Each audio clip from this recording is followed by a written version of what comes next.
Praise the Lord. ക്രിസ്തുവിൽ പ്രിയപ്പെട്ടവരെ, ദിവ്യകാരുണ്യനാഥൻ്റെ തിരുസന്നിധിയിലേക്ക് നമ്മളെ ഒന്ന് വിട്ടുകൊടുക്കാം. നമ്മുടെ ജീവിതത്തിൻ്റെ വ്യഗ്രതയിൽ നിന്ന് ഒരു നിമിഷം നാം ആയിരിക്കുന്നിടങ്ങളിൽ തന്നെ ഒന്ന് സ്വസ്ഥമായി കർത്താവിനോട് കൂടെ ഇരിക്കാൻ പരിശ്രമിക്കാം. ഇത് നമ്മുടെ ജീവിതത്തിലും ചരിത്രത്തിലും ഇന്നുവരെ കണ്ടിട്ടില്ലാത്ത ഒരു പ്രതിസന്ധിയുടെ കാലമാണ്. വിശ്വാസത്തിൻ്റെ ഇടങ്ങളിൽ തകർച്ചയും പതർച്ചയും സംഭവിച്ചു കൊണ്ടിരിക്കുന്ന ഒരു കാലഘട്ടമാണ്. അതുകൊണ്ട് തന്നെ ദിവ്യകാരുണ്യനാഥൻ്റെ സന്നിധിയിൽ നമ്മളെ തന്നെ പൂർണ്ണമായും വിട്ടുകൊടുത്തുകൊണ്ട് ദിവ്യകാരുണ്യനാഥനോട് നമ്മുടെ ജീവിതം മുഴുവനും പറഞ്ഞു വെച്ചുകൊണ്ട് കുറച്ചു സമയമായിരിക്കാനായി നമുക്ക് പരിശ്രമിക്കാം.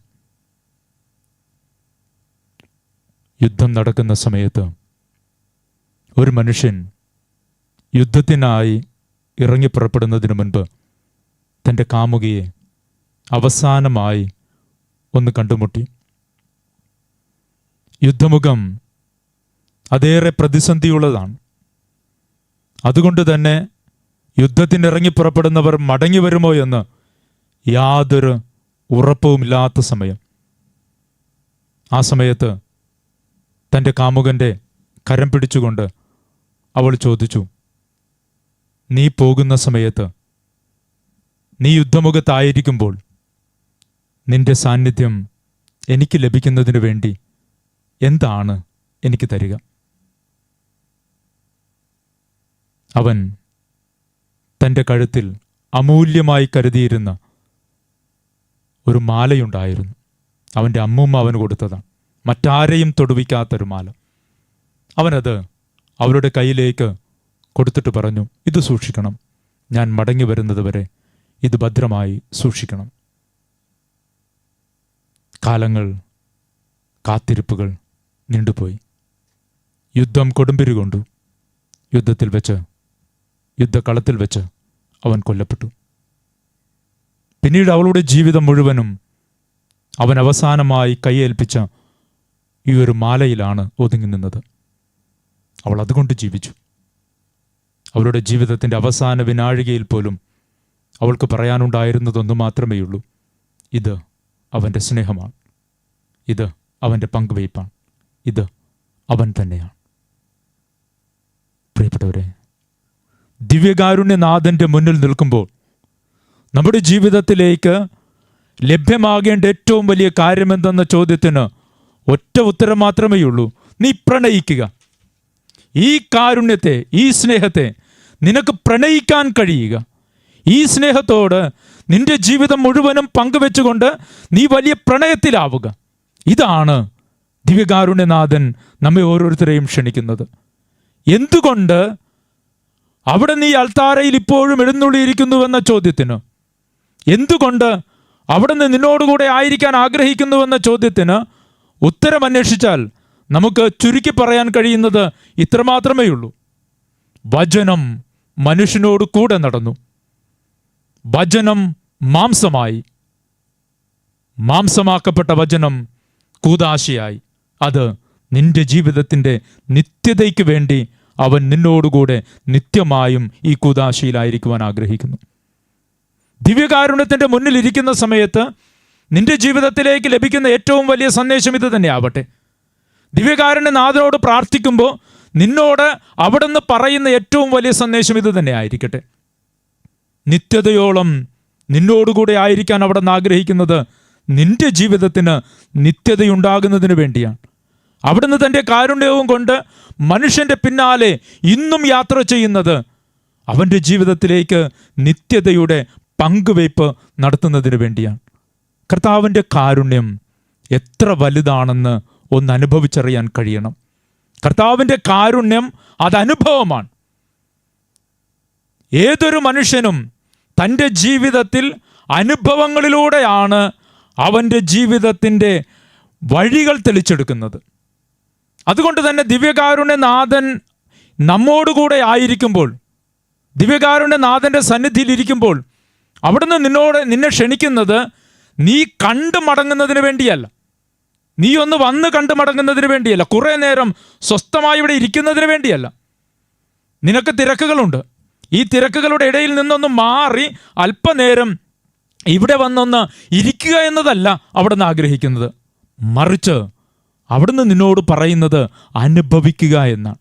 അനുഭവിക്കുക. നീ ഇതൊന്ന് ആസ്വദിക്കുക.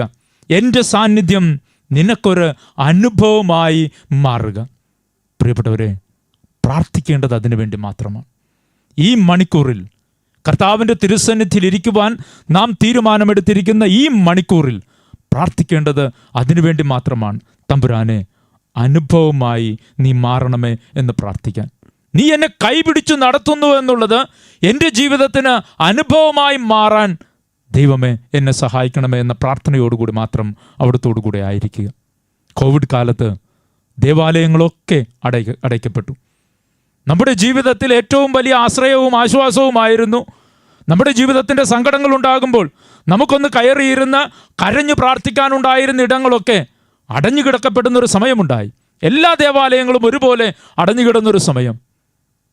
ആ സമയത്ത് നമ്മളോട് പറഞ്ഞ ഏറ്റവും വലിയ സന്ദേശം ഇതാണ്: പിശാച് ഒരു ദേവാലയം അടക്കാൻ തീരുമാനിച്ചപ്പോൾ ദൈവം എല്ലാ ഭവനങ്ങളെയും ദേവാലയങ്ങളാക്കി മാറ്റി. പിശാച് ഒരു ദേവാലയം അടച്ചിട്ടപ്പോൾ ആ പരിസരത്തുള്ള സകല ഭവനങ്ങളെയും ദൈവം തൻ്റെ ദേവാലയമാക്കി മാറ്റി. അതാണ് സംഭവിച്ചത്. അതാണ് ചരിത്രത്തിൽ സംഭവിച്ചത്. അതാണ് ഇന്നും സംഭവിച്ചു കൊണ്ടിരിക്കുന്നത്. സമറിയാക്കാരി സ്ത്രീയുമായി യേശുനാഥൻ സംസാരിക്കുന്നത് തൻ്റെ ജീവൻ്റെ ജലത്തെ പറ്റിയാണ് സംസാരിക്കുന്നത്. ജീവജലത്തെപ്പറ്റി സമറിയാക്കാരി സ്ത്രീയോട് സംസാരിക്കുക. നിത്യതയുടെ ജീവജലത്തെ പറ്റിയാണ് സംസാരിക്കുന്നത്. സമറിയാക്കാരിക്ക് അത് മനസ്സിലാകുന്ന പോലുമില്ല. അവൾ വിചാരിക്കുന്നത് താൻ എല്ലാ ദിവസവും കോരാൻ വരുന്ന ഈ വെള്ളം, ഈ കിണറിൽ നിന്ന് തനിക്കിനിയും ലഭിക്കാൻ പോകുന്ന വെള്ളത്തെപ്പറ്റിയാണ് അവൾ വിചാരിച്ചത്. തനിക്കിനി അധ്വാനം കൂടാതെ വെള്ളം സ്വന്തമാക്കാൻ കഴിയുന്ന ഒരു ദിവസത്തെപ്പറ്റിയാണ് അവൾ ആലോചിച്ചത്. കർത്താവ് പറഞ്ഞത് അതിനെപ്പറ്റി ആയിരുന്നില്ല. കർത്താവ് പറഞ്ഞത് നിത്യതയുടെ നീരുറവയെ പറ്റിയാണ്. നിത്യതയുടെ നീരുറവയെ പറ്റി കർത്താവ് പറഞ്ഞ ജീവന്റെ ജലം നിർഗളിക്കുന്ന ആ കിണർ അതേതെന്ന ചോദ്യത്തിന് ഞാൻ നിങ്ങളോട് പറയും, നിങ്ങളുടെ മുന്നിലായിരിക്കുന്ന ഈ ദിവ്യകാരുണ്യം. ഇതാണ് സമറിയാക്കാരി സ്ത്രീക്ക് വാഗ്ദാനം ചെയ്ത നിത്യതയുടെ ജലമൊഴുകുന്ന യഥാർത്ഥ നീരുറവ ഏതെന്ന ചോദ്യത്തിൻ്റെ ഉത്തരം ഇതാണ്, ഈ ദിവ്യകാരുണ്യമാണ്. ഇവിടെ നിന്നാണ് നിന്റെ ജീവനിലേക്ക്, നിന്റെ ആത്മാവിലേക്ക് തണുപ്പും കുളിരും പകരുന്ന ആശ്വാസത്തിൻ്റെ ജീവജലം ഒഴുകിയെത്തുന്നത്. പ്രിയപ്പെട്ടവരെ, ദിവ്യകാരുണ്യ നാഥൻ്റെ മുന്നിലിരിക്കാൻ സമറിയാക്കാരി സ്ത്രീയോട് സംസാരിച്ച സമയത്ത്, യേശുനാഥൻ സമറിയാക്കാരിയുമായി സംസാരിച്ചെത്തുന്ന സമയത്ത് അവൾക്കൊരു ചോദ്യം വരുന്നുണ്ട്. നിങ്ങളുടെ പൂർവികന്മാർ ഈ ദേവാലയത്തിൽ ആരാധന നടത്തുന്നു, ഞങ്ങളുടെ പൂർവികന്മാർ ആ മലയുടെ മുകളിൽ ആരാധന നടത്തുന്നു. ഇതിലേതാണ് യഥാർത്ഥ ആരാധന? ഇതിലേതാണ് യഥാർത്ഥ ആരാധന? അവൻ കൊടുക്കുന്ന മറുപടി ഈ കാലഘട്ടത്തിന് ഏറ്റവും അനുയോജ്യമാണ്. ആത്മാവിലും സത്യത്തിലും ദൈവത്തെ ആരാധിക്കുന്ന കാലം വരുന്നു. ആത്മാവിലും സത്യത്തിലും, ആ മലയിലോ ഈ ദേവാലയത്തിലോ അല്ല, ആത്മാവിലും സത്യത്തിലും ദൈവത്തെ ആരാധിക്കുന്ന ഒരു കാലം വരുന്നു. പ്രിയപ്പെട്ടവരെ, നമ്മൾ ആ കാലത്തിലാണ് ജീവിക്കുന്നത്. അതുകൊണ്ട് കോവിഡ് കാലം അതൊരു ശാപത്തിൻ്റെ കാലമായി കരുതരുത്. കോവിഡ് കാലം ഇതൊരു നഷ്ടത്തിൻ്റെ കാലമായി കരുതരുത്. നിന്റെ ദേവാലയം അടഞ്ഞു കിടക്കുന്നുണ്ടെങ്കിൽ നിന്നോട് കർത്താവ് പറയുന്നുണ്ട്, നിന്റെ ജീവിതത്തിൻ്റെ ആത്മീയമായൊരു വളർച്ചയുണ്ടാകുന്നതിന് വേണ്ടി നിനക്ക് അനുവദിച്ചു തന്നിരിക്കുന്ന കാലമായത്. നീ ദൈവത്തെ ആത്മാവിലും സത്യത്തിലും അറിഞ്ഞു സ്നേഹിക്കാൻ വേണ്ടി കർത്താവ് നിനക്ക് അനുവദിച്ചു തന്നിരിക്കുന്ന ഒരു കാലമാണ്. കർത്താവിൻ്റെ കരുണ എന്തെന്ന് നിന്റെ ജീവിതത്തിൽ നീ ആയിരിക്കുന്നിടത്ത്, നീ എല്ലാ ദിവസവും നടക്കുന്ന നിന്റെ വഴിയിൽ, നീ എല്ലാ ദിവസവും ഉറങ്ങുകയും എഴുന്നേൽക്കുകയും ഉണരുകയും ഭക്ഷണം കഴിക്കുകയും ചെയ്യുന്ന നിന്റെ വീടിനകത്ത് നിന്റെ കർത്താവിൻ്റെ കരുണ അനുഭവിച്ച് ധ്യാനിക്കാനായി, ആരാധിക്കാനായി അവിടുന്ന് ഒരുക്കിയിരിക്കുന്ന വലിയ കൃപയുടെ സമയമാണിതെന്നുള്ള വലിയ ബോധ്യം നിനക്ക് ആഴപ്പെടേണ്ടിയിരിക്കുന്നുവെന്ന് അറിയുക. കർത്താവ് നിന്നെ കൂട്ടിക്കൊണ്ടുപോകുന്നത് ഈ വലിയ സ്നേഹത്തിലേക്കാണ്. ഉൽപ്പത്തിയുടെ പുസ്തകത്തിൽ സൊദോം ഗൊമോറ നശിപ്പിക്കാനായി ദൈവം തീരുമാനിക്കുന്ന ഒരു സമയമുണ്ട്. സൊദോം ഗൊമോറ നശിപ്പിക്കാനായി തീരുമാനിച്ച സമയത്ത് ഉൽപ്പത്തിയുടെ പുസ്തകം 19 അധ്യായം 16 വാക്യം, താൻ ഉണ്ടാക്കി വെച്ചത്, തൻ്റെ സമ്പാദ്യം, തൻ്റെതെന്ന് കരുതിയത് മുഴുവനും നഷ്ടപ്പെടാൻ പോവുകയാണ്. ലോത്തിൻ്റെ ജീവിതത്തിൻ്റെ സമ്പാദ്യം മുഴുവനാണ് സൊദോം ഗൊമോറയിൽ നിൽക്കുന്നത്. അത് മുഴുവനും തീരാൻ പോവുകയാണ്. ഒരു നിമിഷം കൊണ്ട് അത് അഗ്നിയായി മാറും. ദൈവത്തിൻ്റെ ദൂതൻ പറഞ്ഞു, അഗ്നി ഇറങ്ങാൻ പോകുന്നു. അതുകൊണ്ട് നിന്നെ പുറത്തേക്ക് കൊണ്ടുപോകാനാ വന്നത്. നീ പുറത്തേക്ക് മാറണം. ലോത്ത് ഒരു നിമിഷം ഒന്ന് പതറുന്നുണ്ട്. 16 വാക്യം 19 അധ്യായം 16 വാക്യം വളരെ സുന്ദരമാണ്. അവനൊന്ന് മടിച്ചു നിന്നു. കാരണം തൻ്റെതൊക്കെ തീരാൻ പോകുക, തൻ്റെ സമ്പാദ്യമൊക്കെ ഇല്ലാതാകാൻ പോകുക. ഒരിക്കൽ കൂടി ഒന്ന് തിരിഞ്ഞു നോക്കി. നേടിയെടുത്തതും വെട്ടിപ്പിടിച്ചതും കഷ്ടപ്പെട്ടതും വിയർത്തതുമൊക്കെ ഒരു നിമിഷം ചാമ്പലാകാൻ പോകുക. ഒന്നുകൂടി അവൻ തിരിഞ്ഞു നോക്കി. വചനം എഴുതി വെച്ചിരിക്കുന്നു, അവൻ മടിച്ചു നിന്നു. അവന് മുന്നോട്ട് പോകാൻ പറ്റില്ല. അവന് മുന്നോട്ട് പോകുന്നത് എങ്ങനെയാണെന്ന് അറിയില്ല. അവിടെ എഴുതി വെച്ചിരിക്കുന്ന വാചകം അടുത്തത് ഏറ്റവും സുന്ദരമാണ്. കർത്താവിന് അവനോട് കരുണ തോന്നി. അവനൊരു തീരുമാനമെടുക്കാൻ കഴിയുന്നില്ല. അവൻ്റെ ജീവിതത്തിന് ഒരു തീരുമാനം ഉണ്ടാകുന്നില്ല. കാരണം തീരുമാനമെടുക്കേണ്ടത് തൻ്റെ ജീവിതം വെച്ചാണ് തീരുമാനമെടുക്കേണ്ടത്. താൻ കരുതി വെച്ചിരിക്കുന്നതൊക്കെ ഉപേക്ഷിച്ചിട്ടാണ് ഒരു തീരുമാനമെടുക്കേണ്ടത്. ഇനി തീരുമാനമെടുക്കേണ്ടത് എങ്ങോട്ടെന്നറിയില്ല. അവന് തീരുമാനം അസ്വസ്ഥമാക്കിക്കൊണ്ടിരുന്നു. നഷ്ടപ്പെടുത്താനായി ബുദ്ധിമുട്ടനുഭവിക്കുന്ന ഒരു സമയത്ത് കർത്താവിന് അവനോട് കരുണ തോന്നി. ഒരു മനുഷ്യൻ്റെ നിസ്സാരതയിൽ കർത്താവ് കാണിക്കുന്ന കാരുണ്യം അറിയണം. ഒരു മനുഷ്യൻ്റെ നിസ്സാരതയിൽ കർത്താവ് കാണിക്കുന്ന വലിയ കാരുണ്യം എന്തെന്ന് അറിയണം. അവൻ്റെ ജീവിതത്തിന് സർവവും നഷ്ടപ്പെടാൻ പോകുന്നുവെന്ന് അറിയുന്ന സമയത്ത്, ഒന്ന് പതറി നിൽക്കുന്ന സമയത്ത് കർത്താവിന് അവനോട് കരുണ തോന്നി. തുടർന്നുള്ള വാചകവും നമുക്ക് കൂട്ടിച്ചേർക്കാം. അവൻ ഭാര്യയും മക്കളെയും കൈക്ക് പിടിച്ച് നഗരത്തിന് പുറത്താക്കി. ലോത്തിനെയും ഭാര്യയെയും മക്കളെയും കൈക്ക് പിടിച്ച് പുറത്തേക്ക് കൊണ്ടുവന്നു. പ്രിയപ്പെട്ടവരെ, ദിവ്യകാരുണ്യനാഥൻ്റെ മുന്നിൽ നിൽക്കുമ്പോൾ ഈ കരുണ ഈ കാലഘട്ടത്തിൽ നമുക്ക് അനുഭവപ്പെടണം. ഈ കാരുണ്യം ഈ കാലഘട്ടത്തിൽ നിനക്ക് അനുഭവവേദ്യമാകണം. നിന്റെ ജീവിതത്തിൻ്റെ പ്രതിസന്ധിയുടെ സമയത്ത്, നിന്റെ ജീവിതത്തിൽ നിനക്കൊരു ഉത്തരമില്ലാതെ പോകുന്ന സമയത്ത്, നിന്റെ ജീവിതത്തിൽ നീ ആയിരിക്കുന്നിടത്ത് നിന്ന് നിനക്ക് എഴുന്നേൽക്കാനായി നിനക്ക് ആർജവത്വം നഷ്ടപ്പെട്ടു പോകുന്ന സമയത്ത് അവൻ കരുണയോടുകൂടെ നിന്റെ കരത്തിൽ പിടിക്കും. എന്നിട്ട് നിന്നെ സുരക്ഷിതമായ അടുത്തേക്ക് മാറ്റി നിർത്തും. പലപ്പോഴും നമുക്ക് മനസ്സിലാകാതെ പോകുന്ന കാര്യം ഇതാ. നമ്മുടെ ജീവിതത്തിൽ ദൈവം തീരുമാനമെടുക്കുന്ന സമയത്ത്, നമ്മുടെ ജീവിതത്തിൽ ദൈവം തൻ്റെ കാരുണ്യം പ്രകടിപ്പിക്കാനായി തീരുമാനിക്കുന്ന സമയത്ത് ചിലപ്പോഴൊക്കെ നമുക്ക് മനസ്സിലാകുന്ന പോലുമില്ല. ചിലപ്പോഴൊക്കെ നമുക്ക് തോന്നുന്നു നഷ്ടം സംഭവിക്കാൻ പോകുന്നു. ഇന്ന് വരെ എൻ്റെ കയ്യിൽ ഉണ്ടായിരുന്നതൊക്കെ തീരാൻ പോവുകയാണ്. ഇതോടുകൂടി ജീവിതം അവസാനിക്കുക എന്ന് തോന്നുന്ന സമയത്ത് അവനൊന്ന് കരത്തിൽ കയറി പിടിക്കും. അവൻ കരത്തിൽ കയറി പിടിച്ചിട്ട് എന്നെ മാറ്റി നിർത്തും. അപകടത്തിൽ നിന്ന് കർത്താവ് എന്നെ മാറ്റി നിർത്തും. എൻ്റെ ജീവിതത്തിൻ്റെ പ്രതിസന്ധിയിൽ നിന്ന് കർത്താവ് എന്നെ മാറ്റി നിർത്തും. പ്രിയപ്പെട്ടവരെ, നമ്മളൊക്കെ ജീവിതത്തിൽ ഈ ഒരു പ്രതിസന്ധിയുടെ കാലത്തിലൂടെ കടന്നു പോകുന്ന സമയത്ത് മനുഷ്യർക്ക് ഒത്തിരിയേറെ ചോദ്യങ്ങളുണ്ട്, മനുഷ്യർക്ക് ഒത്തിരിയേറെ പ്രശ്നങ്ങളുണ്ട്. പ്രത്യേകിച്ച് ഈ കാലഘട്ടത്തിൽ കോവിഡുമായി ബന്ധപ്പെട്ട് രോഗങ്ങളും പ്രതിസന്ധികളുമായി നിൽക്കുന്ന സമയത്ത് ഒത്തിരിയേറെ വേദനയോടുകൂടി നിൽക്കുമ്പോൾ അവിടുന്ന് നമ്മളോട് വലിയ കാരുണ്യം കാണിക്കുന്നുണ്ടെന്നുള്ള ബോധം നമ്മുടെ ഉള്ളിൽ ഉണ്ടാകുക എന്നുള്ളത് ഏറ്റവും പ്രധാനപ്പെട്ട കാര്യമാണ്. നമ്മുടെ ഉള്ളിൽ അവൻ്റെ കാരുണ്യം എന്തെന്ന് നമുക്ക് കൃത്യമായിട്ട് ഓർക്കാനായിട്ട് കഴിയണം. പുറപ്പാടിൻ്റെ പുസ്തകം 20 അധ്യായം 6 വാക്യം. പുറപ്പാടിൻ്റെ പുസ്തകം 20 അധ്യായം 6 വാക്യത്തിൽ അവൻ നമ്മളോട് പറഞ്ഞു തരും നമ്മുടെ ജീവിതത്തിൽ അവൻ എന്താണ് കാണിക്കുന്നതെന്ന്. അവിടുന്ന് തലമുറകളോളം നമ്മളോട് കരുണ കാണിക്കുന്നവനാണ്. തലമുറകളോളം കർത്താവ് നമ്മോട് കരുണ കാണിക്കുന്നവനാണ്. പാപം ചെയ്ത് നഷ്ടപ്പെട്ടു പോകുന്ന മനുഷ്യൻ്റെ ജീവിതത്തെ ഉപേക്ഷിച്ച് കളയുകയല്ല ചെയ്യുന്നത്. പാപം ചെയ്ത് ഇല്ലാതാകുന്നവൻ്റെ ജീവിതത്തെ ഉപേക്ഷിച്ച് കളയുകയല്ല ചെയ്യുന്നത്. തലമുറകളോളം 1000 തലമുറകളോളം കരുണ കാണിക്കുന്ന കർത്താവിൻ്റെ സ്നേഹത്തെയാണ് ഇസ്രായേൽ ജനത അനുഭവിച്ചറിഞ്ഞത്.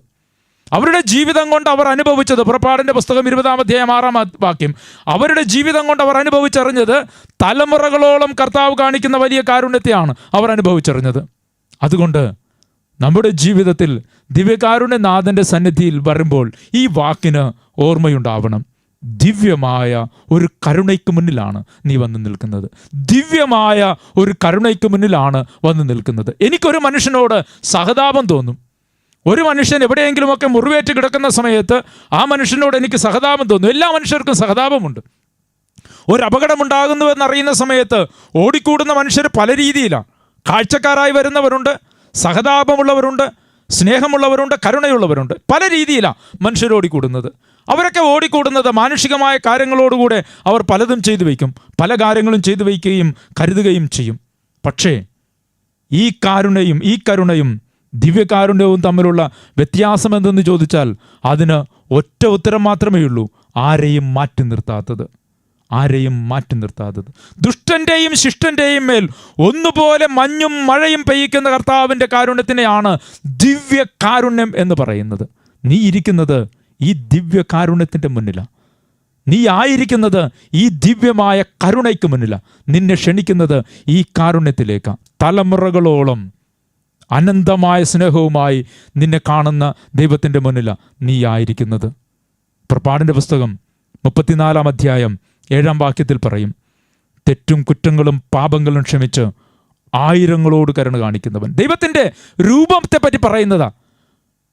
ദൈവം ആരെന്ന ചോദ്യത്തിന്, ദൈവത്തെ എങ്ങനെ മനസ്സിലാക്കാൻ പറ്റുമെന്ന ചോദ്യത്തിന് നമുക്ക് കിട്ടുന്നൊരു ഉത്തരമാണ് പുറപ്പാടിൻ്റെ പുസ്തകം 34 അധ്യായം 7 വാക്യം. തെറ്റുകളും കുറ്റങ്ങളും പാപങ്ങളും ക്ഷമിച്ച് ആയിരങ്ങളോട് കരുണ കാണിക്കുന്ന ദൈവം. നിന്നോട് അവിടുന്ന് അനന്തമായ കാരുണ്യം കാണിച്ചുകൊണ്ടിരിക്കുക. നിയമാവർത്തന പുസ്തകം 4 അധ്യായം 31 വാക്യം കർത്താവിന് ഒരു നിർവചനം കൊടുക്കുന്നുണ്ട്. നിയമാവർത്തന പുസ്തകം 4 അധ്യായം 31 വാക്യത്തിൽ കർത്താവിന് കൊടുക്കുന്ന നിർവചനം ഇതാണ്: നിങ്ങളുടെ ദൈവമായ കർത്താവ് കരുണയുടെ കർത്താവ്. നിങ്ങളുടെ ദൈവമായ കർത്താവ് കരുണയുടെ കർത്താവ്. അതുകൊണ്ട് തന്നെ നിന്റെ ജീവിതത്തിന് ഒരു കാര്യത്തിൽ 100% ഉറപ്പുണ്ടാവുക, ഒരു കാര്യത്തിൽ സുരക്ഷിതത്വം ഉണ്ടാവുക. നിന്റെ ജീവിതത്തെ കർത്താവ് കരുതുകയും പാലിക്കുകയും ചെയ്യുന്നു എന്നുള്ള വലിയ ഉറപ്പോടും വലിയ ബോധ്യത്തോടും കൂടി ജീവിക്കാനായിട്ട് നിനക്ക് കഴിയണം. നിന്റെ ജീവിതത്തിൻ്റെ കുറവുകളിൽ നിന്ന് നിനക്ക് കർത്താവിങ്കിലേക്ക് ചെല്ലാനായി കഴിയണം. കർത്താവിൻ്റെ തിരുസന്നിധിയിൽ ആയിരിക്കാൻ കഴിയണം. അവിടുത്തെ കാരുണ്യത്തെ അനുഭവിച്ചറിയാൻ കഴിയണം. നമുക്ക് കർത്താവിൻ്റെ കാരുണ്യത്തെ അനുഭവിച്ച് അതിൽ ജീവിക്കാനായിട്ട് കഴിയുക എന്നുള്ളതാണ് നമ്മുടെ ജീവിതത്തിൽ നിന്ന് പ്രതീക്ഷിക്കുന്നത്. 23 സങ്കീർത്തനം 6 വാക്യത്തിൽ നാം വായിക്കുന്നുണ്ട്: അവിടുത്തെ നന്മയും കരുണയും ജീവിതകാലം മുഴുവൻ എന്നെ അനുഗമിക്കും. സങ്കീർത്തകൻ്റെ ഒരു ഉറപ്പാണ്: അവിടുത്തെ നന്മയും കരുണയും ജീവിതകാലം മുഴുവനും ഞാൻ അനുഭവിക്കും. പ്രിയപ്പെട്ടവരെ, ദിവ്യകാരുണ്യനാഥൻ്റെ മുന്നിൽ ഇരിക്കുന്ന സമയത്ത്, ദിവ്യകാരുണ്യനാഥനോട് നമ്മുടെ ജീവിതം മുഴുവനും സമർപ്പിച്ച് പ്രാർത്ഥിക്കുന്ന സമയത്ത്, ദിവ്യകാരുണ്യനാഥൻ നിന്നോട് വീണ്ടും ആവശ്യപ്പെടുന്നത്, നിന്നോട് ചേർത്ത് പിടിച്ച് പറയുന്ന കാര്യമെന്ന് മാത്രമേ ഉള്ളൂ: എൻ്റെ കരുണയിലേക്ക് നീ ചേർന്ന് നിൽക്കുക, എൻ്റെ കരുണ നീ ഒന്ന് അനുഭവിക്കുക. പ്രിയപ്പെട്ടവരെ, ആത്മാർത്ഥമായിട്ടൊന്ന് പ്രാർത്ഥിക്കാം. ഈ കാരുണ്യം ഓരോ ദിവസവും ഓരോ നിമിഷവും അനുഭവിച്ച് ജീവിക്കാൻ വലിയ കൃപ നൽകണമേ എന്ന് ഈ സാന്നിധ്യത്തിൽ ഇരുന്നു കൊണ്ട് നമുക്ക് പ്രാർത്ഥിക്കാം. അനുഭവമായി കരുണ തീരുന്നതിന് വേണ്ടി പ്രാർത്ഥിക്കാം.